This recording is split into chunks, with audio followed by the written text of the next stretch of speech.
Dahulu di zaman Nabi Musa alaihissalam, hiduplah seorang pria ahli maksiat yang sangat dicintai dan disayangi oleh Allah Subhanahu wa Ta'ala. Bahkan, pria itu kemudian Allah jadikan sebagai wali atau kekasih Allah Subhanahu wa Ta'ala. Dalam kesehariannya, pria itu banyak sekali melakukan perbuatan dosa dan kemungkaran. Ia memiliki sifat fasik yang nyata. Ada beberapa perbuatan dosa yang sering dilakukan orang-orang fasik, diantaranya suka minum arak, memakan barang haram, berzina, membangkang perintah Allah, melenceng dari jalan ibadah, suka bermaksiat dan lain sebagainya. Meskipun begitu, orang-orang fasik fajir tidak menyekutukan Allah Subhanahu wa Ta'ala. Dalam kitab Mawaizul Usfuriyah dikisahkan, bahwa dahulu hiduplah seorang ahli maksiat yang sangat dicintai oleh Allah Subhanahu wa Ta'ala. Dalam kisah kali ini, Allah tidak serta-merta mencintai pria ahli maksiat itu tanpa alasan. Meskipun dicintai Allah, akhir dari kehidupan pria ahli maksiat ini sungguh memprihatinkan. Setelah pria ahli maksiat itu meninggal dunia, tidak ada satu orang pun warga yang mau mengurus jenazahnya. Hal ini karena begitu besarnya keburukan pria ahli maksiat itu semasa hidup. Mirisnya, para warga tidak sudi memandikan jenazahnya dan tidak mau menguburkan jasadnya karena begitu jeleknya amal perbuatan pria ahli maksiat itu. Alhasil karena saking muaknya, orang-orang malah membuang mayat si pria itu ke dalam pembuangan sampah.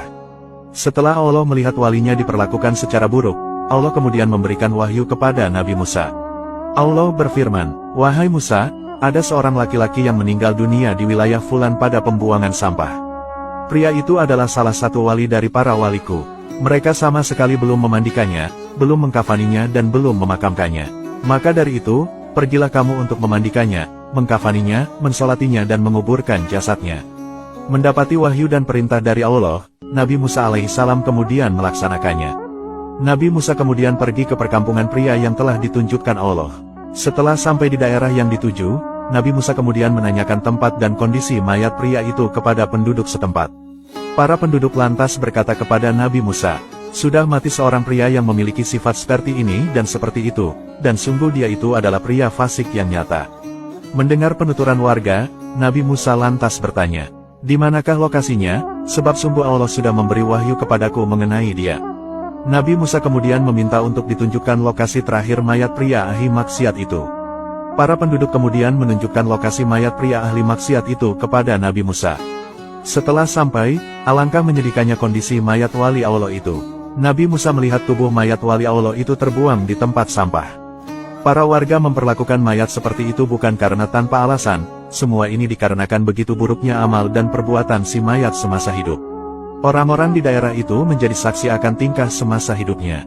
Atas peristiwa aneh itu, Nabi Musa kemudian bermunajat kepada Allah. Nabi Musa berdoa, "Ya Robbi, Engkau memerintahkanku untuk menguburkan dan mensolati mayat pria itu, sedangkan kaumnya menjadi saksi akan keburukannya. Maka hanya Engkau yang lebih mengetahui daripada mereka dengan segala pujian dan celaan." Allah lalu berfirman melalui wahyunya, "Wahai Musa, apa-apa yang sudah diceritakan kaumnya tentang keburukannya itu benar.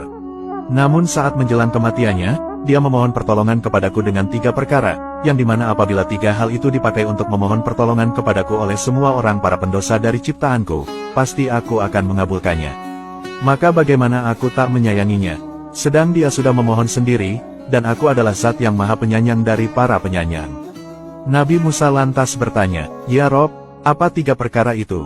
Allah menjawab, saat kematiannya dekat, ia berkata, "Ya Rob, Engkau lebih mengetahui tentang diriku, bahwa sungguh banyak maksiat yang sudah kuperbuat sedang dalam hatiku aku benci maksiat itu. Tetapi ada 3 perkara yang membuatku berbuat maksiat dengan membenci maksiat itu di lubuk hatiku, yaitu yang pertama adalah hawa nafsu, teman buruk, dan iblis laknatullah. 3 perkara itu yang membuatku terjerumus dalam kemaksiatan, maka Engkau lebih tahu dariku mengenai perkataanku, maka ampunilah aku ya Allah."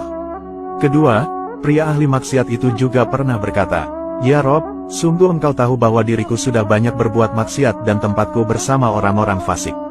Tetapi diriku suka berteman dengan para orang-orang solih, kesuhudan mereka, duduk bersama mereka lebih aku sukai daripada bangsa orang-orang fasik." Ketiga, pria itu juga pernah berkata, "Ya Rob, sungguh Engkau mengetahui diriku bahwa orang-orang soleh lebih aku sukai daripada orang-orang fasik, sampai apabila diriku dihadapkan 2 orang yaitu baik dan buruk, pasti aku dahulukan kebutuhan orang baik daripada orang buruk." Adapun dalam riwayat lain yakni dari Wahab bin Munabi mengisahkan, bahwa pria itu pernah berkata, "Ya Robbi, apabila Engkau memaafkanku dan mengampuni dosa-dosa kesalahanku, maka bergembiralah para